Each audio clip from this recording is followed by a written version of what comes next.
Hello once again. आज आप लोग पढ़ेंगे मैडम राइड्स द बस। ये क्लास 10 का प्रूथ सेक्शन का इम्पोर्टेंट चैप्टर है और इससे 2022 में जो बोर्ड एग्ज़ाम होने वाला है सीबीएसई का, उसमें क्वेश्चन आएंगे श्योरली। तो इसे हम लोग आज अच्छे से पढ़ेंगे। हम लोग इसका एनालिसिस, थीम, मोरल, बाकी सब कुछ देखेंगे। चलिए तो शुरू करते हैं। मैडम राइड्स द बस ये एक सेंसिटिव स्टोरी है जिसमें एक 8 साल की लड़की है जिसका नाम वली अमाई है। शॉर्ट में इसे वली वली कहा जाता है। और स्टोरी जो है वो डिस्क्राइब करता है तो इसके फर्स्ट बस जर्नी का। ये जीवन में पहली बार बस की यात्रा करती है, अपने गांव से बाहर निकलती है। लड़की जो वली है ये ट्राई करती है to contemplate the mystery of life and death at a very tender age। ये काफ़ी कम उम्र में ही जीवन और मृत्यु का जो रहस्य है उसे यह समझने का प्रयास कर लेती है, वो भी टेंडर एज में, जिस एज में बच्चे को सिर्फ खेलने और खाने से मतलब रहता है। The world outside the village charms Wally because it is both fascinating and mysterious। She was longing to experience it by herself. What the people around her said only added fuel to the fire। देखिए, उसके गांव के बाहर की जो दुनिया थी वली को काफ़ी ज़्यादा अट्रैक्ट करती थी। ऐसा इसलिए कि बाहर की दुनिया के बारे में वो अनजान थी, जानती नहीं थी बाहर की दुनिया कैसा है, और बाहर की दुनिया का रहस्य भी नहीं जानती थी। यहाँ रहस्य जीवन और मृत्यु के बीच का बताया गया है और वो इस सभी एक्सपीरियंस को खुद ही करना चाहती थी, यानी कि जो मिस्ट्री है उसे खुद ही जानना चाहती थी। और लोग जो हैं वो क्या कहते हैं अगल बगल, इससे इसको ज़्यादा फर्क नहीं पड़ता था। लेकिन यह बच्ची उन लोगों की बात से काफ़ी ज़्यादा प्रभावित होती थी जो लोग बस की यात्रा करते थे और उतरने या चढ़ने के बाद आपस में बातचीत किया करते थे। वली उनकी बातों को बड़े गौर से सुना करती थी और यात्रीगण के बातों को सुन करके ही यह बस राइड से रिलेटेड छोटा से छोटा डिटेल्स इकट्ठा कर ली थी। वली डिसाइड करती है कि वह टाउन जाएगी अकेले, बिना किसी के हेल्प के। और वह एक दिन सोचती है, बस कंडक्टर को रोकती है और कहती है आप बस रोकिए। कंडक्टर साहब छोटी बच्ची समझ करके अपना हाथ आगे की तरफ बढ़ाते हैं कि उसका हाथ पकड़ करके वली चढ़ जाए, लेकिन वह एल्डरली वुमेन के जैसे बात करते हुए डिनाई कर देती है कि मुझे आपके हेल्प की ज़रूरत नहीं है, मैं खुद ही बस पर चढ़ जाऊंगी। वह बस का किराया भी खुद ही देती है, चूँकि वह एक्सपीरियंस करना चाहती थी कि कैसा लगता है। हर एक्सपीरियंस को, हर बातों को वह खुद आत्मसात करना चाहती थी, हर वाकया को अपने नज़रों से देखना चाहती थी। और वह बस में जब सवार होती है तो बहुत सारे साइट्स को वह देखती है, नहर, झील, पेड़ पौधे, दूर दूर तक फैले हुए घास के मैदान, नीला नीला आकाश, ये सब कुछ वह देखती है। जब खेतों के बीच से बनी हुई सड़क से गुजर रहा था बस, तो वह दूर दूर तक सिर्फ और सिर्फ हरे हरे खेत देखती है। वो काफ़ी ज़्यादा खुश होती है जब बस शहर पहुंचता है और वहाँ एक गाय है जो अपनी पूंछ उठाए हुए सड़क पर इधर उधर उछल रही है और गाड़ियों के हॉन्किंग के कारण, हॉर्न के कारण वह कंफ्यूज होकर के बस के ठीक आगे आ जाती है, चलती रहती है। वली को लगता है देखो इसमें जीवन है, यह हंसी खुशी उछल रही है। लेकिन जब बस से वह वापस आती है तो वह देखती है उसी गाय को मरी पड़ी हुई, किसी स्पीडिंग व्हीकल ने उसे कुचल दिया था। वह अंदर से पूरा हिल गई और वह समझी कि जीवन का मतलब क्या है और मृत्यु का मतलब क्या है। खुद से ही समझी कि जीवन और मृत्यु ये दोनों दो अलग अलग टर्म हैं। वह घर आ जाती है समय पे, लेकिन घर वाले कोई भी नहीं जान पाते हैं कि वह अभी बस की जर्नी करके आई है। वो अपना एडवेंचरस जर्नी करके आई है। अब हम लोग इसका थीम देखें जरा सा, अभी तो बहुत कुछ बाकी है। This story shows how curious children are and how easily they are fascinated by new things. The story explores the curiosity of children and how it does not end without them experiencing the delight of fantasy life. ये कहानी बताता है कि बच्चे कितने curious होते हैं और नई नई चीज़ों के प्रति वो कितने ज़्यादा अट्रैक्टिव होते हैं, कितने ज़्यादा वो फैसिनेटेड होते हैं। ये स्टोरी ये भी एक्सप्लोर करता है कि बच्चों के अंदर बहुत क्यूरियोसिटी होती है, उनमें जानने की इच्छा होती है कि ये क्या है, वो क्या है, कैसे होता है, ठीक है। And how it does not and without them experiencing the delight of fantasy life. और उनका ये क्यूरियोसिटी ख़त्म नहीं होता है जब तक कि वह खुद से एक्सपीरियंस ना कर लें उन चीज़ों के बारे में कि कोई भी घटनाक्रम कैसे होता है।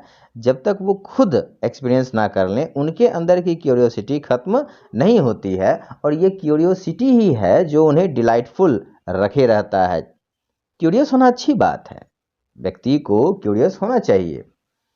8-year-old गर्ल है और ये मैनेज करती है to responsibility make a trip to and back from the town just because of her enthusiasm about bus rides. ये 8 साल की लड़की बस राइड पर जाना, शहर, अनजान शहर जहाँ पहले कभी नहीं गई है, फिर वहाँ से वापस आना, ये सारी रिस्पॉन्सिबिलिटी को वह मैनेज करती है सिर्फ और सिर्फ अपने क्यूरियोसिटी को क्वेंच करने के लिए, अपनी इच्छाओं को या एक्सपीरियंस लेने के लिए, अपनी इच्छाओं की पूर्ति करने के लिए सिर्फ करती है। और ऑथर जो है वो ट्राई किए हैं वो दिखा दें हमें कि the world the way a child sees it, कि बच्चे इस दुनिया को किस नज़रिए से देखते हैं, ये बताने का प्रयास किए हैं। बच्चे के नज़र में ये दुनिया अलग है, हम लोग बड़े हैं, एडल्ट हैं, हम लोगों के नज़र में ये दुनिया अलग है, उनके लिए दुनिया बिल्कुल अलग है। जैसे बहुत छोटे बच्चे होते हैं तो उनके लिए ऐसी भी दुनिया उनके इमेजिनेशन में होता है जहाँ चॉकलेट के पेड़ होते हैं, आइसक्रीम के पेड़ होते हैं, जलेबी पेड़ पर गरम गरम जो है वो उगता है। तो ये बच्चे हैं और इनकी जो दुनिया है ये बहुत ही अच्छी है, उनको उनकी दुनिया से जल्द ही नहीं निकालना चाहिए, उन पर प्रेशर नहीं देना चाहिए। अब मैडम राइड द बस का कैरेक्टर स्केच में हम लोग देखें कि ये जो वली थी उसका कैसा कैरेक्टर था। वली 8 साल की लड़की थी, वो अपने एज से काफ़ी ज़्यादा मेच्योर थी। वह शुरू से ही इंजॉय करती थी अपने दरवाजे पर खड़े होकर के आउटसाइड में क्या हो रहा है यह देखा करती थी, और ये उसका फेवरेट पास टाइम था। टाइम पास करने का ये सबसे अच्छा जरिया था उसका। वो शुरू से ही एक ग्रेट प्लानर थी और इनफ मनी वह सेव कर चुकी थी बस जर्नी के लिए। जब उसे बस जर्नी का डिज़ायर हुआ तब वह इसके लिए तैयारी शुरू से ही कर रही थी फ्रॉम वेरी बिगिनिंग, और उसका प्लानिंग एक अच्छा प्लानिंग था। तो हम लोग कह सकते हैं कि वो अच्छी प्लानर थी। वह उत्साह से भरी हुई थी, एक्साइटमेंट भी बहुत ज़्यादा था उसे। जब बाहर जाकर के अलग अलग लैंडस्केप्स को देखने का मौका मिला, कैनाल को, पाम ट्रीज को, माउंटेन्स को, ग्रीन फील्ड्स को, जिसका विस्तार बहुत दूर तक था, तो उसे बहुत ही अच्छा लगा। और कहता है she had a strong reaction to being called child और मैडम। जब बस में जो भी यात्री थे और कंडक्टर था वो उसे कोई बच्चे कहते थे, कोई मैडम कहता था, तो काफ़ी ज़्यादा उसको गुस्सा भी आता था। She did not accept free drinks offered by the bus conductor because of self-respect. वो छोटी बच्ची 8 साल की थी, फिर भी उसमें आत्मसम्मान की भावना कूट कूट कर भरी हुई थी। इसीलिए कंडक्टर का दिया हुआ ऑफर कि वह लो ये ड्रिंक पी लो, वो स्वीकार नहीं की। कंडक्टर ऑफर करता है कि चलो भाई, अगर तुम खुद नहीं उतरोगी, कहीं नहीं जाओगी, तो मैं ही तुमको ड्रिंक पिलाता हूँ, drink P low, Pepsi, Thums up, माजा वगैरह। लेकिन वह स्ट्रांगली डिनाई करती है, एक्सेप्ट करती ही नहीं है। इससे ये पता चलता है कि उसे अपना आत्मसम्मान काफ़ी ज़्यादा प्रिय है। She planned the bus journey in a way that she would come back before her mother woke up from the afternoon nap. वह एक अच्छी प्लानर थी, हम ऐसे भी कह सकते हैं, क्योंकि वह बस से जो शहर तक की यात्रा करने का प्लान बनाती है वह यह सोचती है कि माँ के दोपहर में नींद से जगने से पहले वह घर वापस चली आएगी, माँ को पता भी नहीं चलेगा। And her mother never found out about the adventurous bus journey she took. और उसकी जो मदर है वो कभी यह जान भी नहीं पाएगी कि उसकी बेटी बड़ा ही रोमांचक बस की यात्रा करके आई है। Madam rides the bus is a sensitive story about an 8 years old Tamil girl. सही बात है, ये एक सेंसिटिव स्टोरी है। ये तमिल गर्ल है, वली अमाई, शॉर्ट में वली कहते हैं। और she had the curiosity to discover the world beyond her village. उसमें ये इच्छा थी कि वह जान सके इस दुनिया को, अपने गांव से बाहर की दुनिया को। उसके मन में ऐसा था कि बाहर की दुनिया थोड़ी अजीब होगी, थोड़ी ज़्यादा अट्रैक्टिव होगी। She did not have friends to play with. उसके पास कोई फ्रेंड्स नहीं थे, कोई दोस्त नहीं थे जिसके साथ वह खेले। ठीक, तो वह गलियों में लोगों को देखा करती थी, लोग क्या काम कर रहे हैं। ये उसका favourite way to pass the time था। And she was mesmerized by the bus rides. वह काफ़ी ज़्यादा प्रभावित थी बस यात्रा से। एक बस जो है उसके गांव से नज़दीक के शहर तक चला करता था। तो वो इन्फॉर्मेशन कलेक्ट करती है कि भाई बस के आने का टाइम क्या है, बस के जाने का टाइम क्या है, एक दिन में बस कितने बार आती है, कितने बार जाती है। पड़ोसियों से ये सारा इन्फॉर्मेशन वह कलेक्ट कर रही थी। हर बार वह जब बस को देखती थी तो उसमें अलग अलग सेट ऑफ पैसेंजर्स हुआ करते थे, तो इससे भी वह ज़्यादा खुश रहा करती थी। और बाद में उसको ये पता चलता है कि जो नियरेस्ट टाउन है वो उसके गांव से मात्र 6 मील की दूरी पर है, और वहाँ तक जाने का किराया जो है मात्र 30 पैसे है।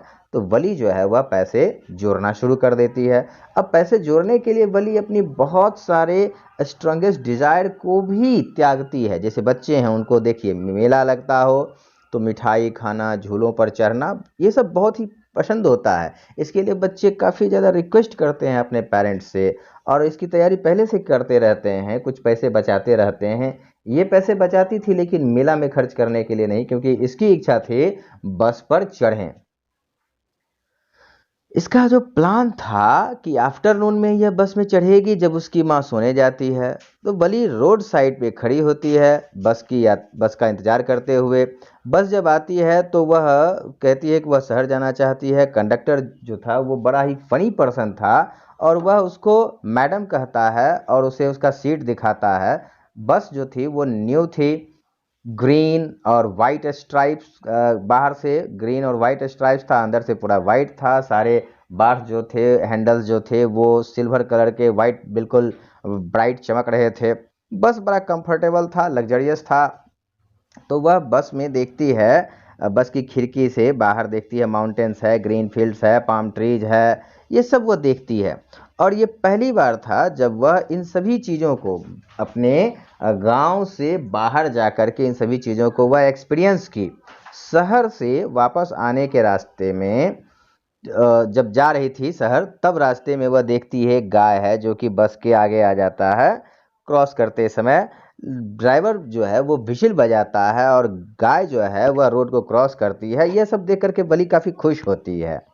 वह सोचती है कि उसका सपना आज सच हो गया। वह हर चीज को ऑब्जर्व करती है सेकेंड टाइम भी विद सेम फैसिनेशन। सारे लैंडस्केप को वह फोकस करती है दोबारा भी। कुछ देर के बाद बस जो है अपने डेस्टिनेशन पर पहुंच जाता है और पैसेंजर्स उतर जाते हैं, लेकिन वह नहीं उतरती है। जाते समय, वापस आते समय नहीं, जाते समय जब बस रुकती है सभी पैसेंजर उतर जाते हैं, ये नहीं उतरती है। कंडक्टर जो है उसको रिक्वेस्ट करता है कि तू इतना दूर तक आई हो, पैसे देकर आई हो, उतर जाओ, उतर करके घूमो, दुकान लगे हुए हैं, बहुत सारे सामान हैं। लेकिन वह नहीं उतरती है। नहीं उतरती है तो इस पर कंडक्टर जो है मुस्कुरा देते हैं। वली जो है बस में ही रहती है। वह फिर से 30 पैसे देती है, फिर कहती है दोबारा मुझे टिकट दे दो वापस जाने का। वापस जाते समय फिर वो सेम काऊ को देखती है जो कि मरा हुआ था। किसी स्पीडिंग गाड़ी ने उसे कुचल दिया था रोड साइड पर ही। थोड़ी देर पहले जिस गाय को देखी, जीवन से बिल्कुल ओत प्रोत, वह थोड़े देर के बाद ये खून से लथपथ वो सड़क पर गिरी हुई है, मरी हुई है, आंखें दूसरी दिशा में देख रहे हैं, चारों पैर जो हैं वो चारों दिशाओं में फैले हुए हैं। तो वह समझती है कि क्या यही शहर का जीवन है, जिसमें एक क्षण में खुशी है, दूसरे ही क्षण मृत्यु है? ये क्या दुनिया है? तो इससे वो काफ़ी ज़्यादा दुखी हो जाती है, वो दिल से रोने लगती है। वो काफ़ी सैड थी और ट्राई कर रही थी कि भाई जीवन और मृत्यु का क्या मतलब होता है यह समझ लें। वो समझी। तो उसके बाद वो घर आई और कभी भी एक भी शब्द अपने बस राइड के बारे में आस पड़ोस, मम्मी, किसी से भी नहीं बात की, किसी को नहीं बताना चाहती थी। The story talks about the young girl's courage to fulfill her desire and the way she was so organized and responsible for it. ये स्टोरी हमें बताता है एक यंग गर्ल के बारे में जिसमें इतनी हिम्मत थी कि वह अपनी इच्छाओं की पूर्ति कर सके और उसको पूरा करने के लिए वो तरीके वो खोज सके जो ऑर्गेनाइज तरीका हो, और उसका जो भी परिणाम होगा उसके लिए वही रिस्पॉन्सिबल भी होगी। And it talks about how a little girl understood the meaning of life and death because of an incident. ये कहानी हमें यह भी बताता है कि एक छोटी सी लड़की जीवन और मृत्यु का मायने समझ जाती है एक एक्सीडेंट के कारण। अब इस स्टोरी का मोरल जो है वो ये है that sometimes we should listen to our elders and what other people are saying to us. हमें अपने एल्डर्स का कहना मानना चाहिए, जो दूसरे लोग कहते हैं कभी कभी वह भी सुन लेना चाहिए, अपने ही मन की नहीं करनी चाहिए। अब कुछ क्वेश्चन आंसर्स इसमें करवाया गया है, इसमें से जो सबसे अच्छा क्वेश्चंस है वो सब मैंने सेलेक्ट किया है। What is the significance of the word madam in the title madam ride the बस? कहता है कि ये जो मैडम राइड द बस है इसमें मैडम वर्ड का क्या सिग्निफिकेंस है। तो टाइटल तो इसका बिल्कुल जस्टिफाइड है। वली जो है वो अपने ड्रीम को फुलफिल करती है, ड्रीम था उसका बस राइड करने का, और उसको मैडम कहा गया कंडक्टर द्वारा as the self respecting girl, क्योंकि ये लड़की किसी का आभार नहीं लेना चाहती थी, किसी की कृपा नहीं प्राप्त करना चाहती थी, सारा काम वो खुद से करना चाहती थी, किसी का दया पात्र नहीं बनना चाहती थी, तो सेल्फ रिस्पेक्टिंग गर्ल थी। ठीक है, और जो बिहेव कर रही थी एज एन एडल्ट, तो इसलिए कंडक्टर साहब ने उसे यहाँ पे मैडम कहा। तो ये तो ठीक है। नेक्स्ट है what is the symbolism of the bus in the story? इस स्टोरी में बस किस चीज का प्रतीक है? तो देखिए, बाकी सभी चीजों को मिला करके बस जो है वो, बस हम इसको शेल्टर कह सकते हैं, बस जो है एक तरह का आवास भी है, लेकिन दुनिया को दिखाने का एक साधन भी है। दुनिया देख सकते हैं हम इससे। बस जो है इसे हम सफलता और असफलता से भी जोड़ सकते हैं। Independence and dependent at the same time, एक ही समय हम कभी इंडिपेंडेंट भी हैं और डिपेंडेंट भी हैं। इन सभी चीज़ों को बस राइड जो है वो दिखाता है। सॉरी, बस राइड नहीं, बस दिखाता है। What is madam ride the bus a sensitive story? Sorry, what is नहीं, why is madam ride the bus a sensitive story? Madam ride the bus एक सेंसिटिव स्टोरी क्यों है? देखिए, सेंसिटिव स्टोरी इसलिए है क्योंकि इसमें सिर्फ मात्र 8 साल की लड़की जो है वो काफ़ी क्यूरियस थे बाहरी दुनिया कैसी होती है यह जानने के लिए, और उसके कोई फ्रेंड्स नहीं थे, तो वह दरवाजे पर खड़ी रह करके अपने घर के बाहर क्या क्या होता था गलियों में यह देखती थी। Why did Wally lose her initial enthusiasm of the bus ride when she saw the dead cow? जब वह मरी हुई गाय को देखी तो उसका बस जर्नी करने की जो शुरुआती अदम्य इच्छा थी वह क्यों खत्म हो गई? ऐसा इसलिए कि वह सैडनेस से भर गई। मेमोरी जो था डेड काव का वह उसके माइंड में बार बार रोटेट हो रहा था, जिसके कारण वह डिप्रेस होती जा रही थी, और यही डिप्रेशन के कारण उसका एंथुजियाज्म, उसका एक्साइटमेंट घटता जा रहा था। अब बिल्कुल खिड़की से बाहर वह नहीं देखना चाहती थी। Why did not Valli want to make friends with the elderly women? अब इसमें ये भी एक क्वेश्चन है कि एल्डरली वुमेन के साथ वह फ्रेंडशिप क्यों नहीं करना चाहती थी? तो बस राइड जब वो कर रही होती थी तो एक बार बस जब थोड़ी रुकती है, कुछ नए पैसेंजर्स चढ़ते हैं, तो उसमें एक औरत चढ़ती है। वो औरत जो है एल्डरली थी और कान में ये बड़े बड़े झुमके पहनी हुई थी। उसके बाद मुंह में सुपारी चबा रही थी। मुंह उसका जो है लार से बहुत ज़्यादा भर चुका था, लगता था कभी भी लार बाहर निकल जाएगा। तो और ऐसे भी अजनबी थी, वह उसको पहचानती नहीं थी। तो वह उससे दोस्ती करना ही नहीं चाहती थी। तो यही सब कारण था कि वह उसको अब देखें हम लोग, कहता है she saw that the woman had big ear holes and was wearing ugly earrings. जो औरत थी वह बड़ा ही क्रूप सा इयरिंग्स पहनी हुई थी, कान में बड़े बड़े छेद थे, और इन सब के बावजूद वह जो थी बीटल चबा रही थी, और उसका माउथ जो है वो भरा हुआ था बीटल जूस से, और कभी भी वह निकलने को तैयार था, ऐसा देखने से लग रहा था। यही कारण थी कि वली जो है वो उसे बिल्कुल भी पसंद नहीं कर रही थी। नेक्स्ट है कि how did she pick up small details about the bus journey. Bus यात्रा के बारे में वह छोटी से छोटी जानकारी किस प्रकार से प्राप्त करती है। तो she found out these details while listening carefully to the conversation between her neighbors and people who regularly use the bus and asked a few questions here and there. This way she picked up every small details about the bus journey. Next है आपका हवाज वली, या meticulous planner. कहता है वली जो थी वह एक meticulous planner थी, एक बहुत ही सहज सुलझी हुई प्लानर थी। कैसे? तो वली काफ़ी केयरफुल थी, एलोबरेट थी, और पेन स्टेकिंग प्लान्स वह बनाती है अपने बस जर्नी के लिए, फर्स्ट बस राइड के लिए। वह हर पेनी बचाती है, अपने खर्च को कम करती है, अपने सारी इच्छाओं को मारती है, और 60 पैसे वह शेव करती है बस राइड के लिए। तो इस तरह से वह एक मेटिकुलस प्लानर थी। थैंक्स।